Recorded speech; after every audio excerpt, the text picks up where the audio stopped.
I don't understand you Americans. Why is it that you could actually try to extradite a Filipino citizen who is here in the Philippines?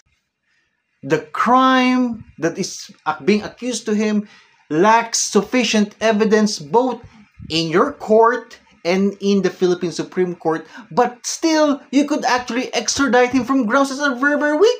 That's supposed to be kidnapping. But if the Philippines is going to extradite a terrorist named Joe Masison, the founder of the CCPA, NPA, or the Communist Party of the Philippines, guess what? Who protected him? America and the West!